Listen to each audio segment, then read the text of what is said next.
Apple's iTunes and App Store are back online this morning after yesterday's nearly 12-hour outage. Many users experienced connection issues. Apple blames this disruption on an internal error and is thanking users for their patience. Just days after the company debuted the Apple Watch, some investors now want to steer the tech giant toward the auto industry.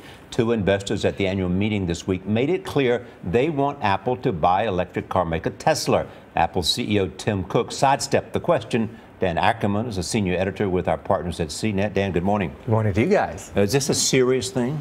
You know, this is a story that keeps coming back. Apple obviously, expressed some interest in the car industry. They've hired some people from Tesla and other car companies, and they're working on an in-car system called CarPlay that you're going to see in cars starting later this year.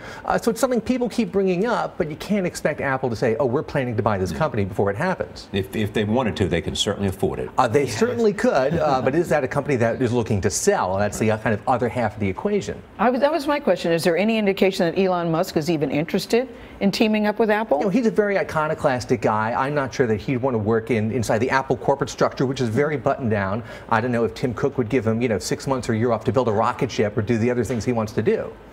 What is it that Apple has that might be good in a car that they could add to the Tesla? You know, people say that car systems, the in-car systems, are still very out of date. The entertainment systems, the user interface, and what Apple wants to do is kind of bring that into the modern era. They say these things look 20 years, even in new cars. So that's what they're working on right now. Google's working on the same thing, and anything one of these companies wants to be in, the other company wants to be in also. The interesting thing, too, is all these guys know each other.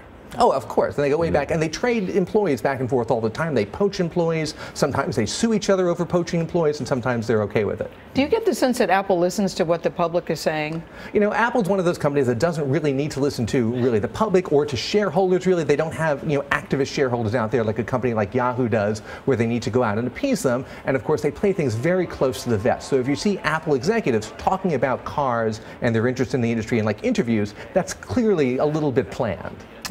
Would you love to see a car designed by Johnny Ive? That would be super cool. I don't know if they could get the manufacturing and the distribution and everything else, but the design, you bet. That would be cool, yeah. Dreaming is good. Thank you, Dan Ackerman.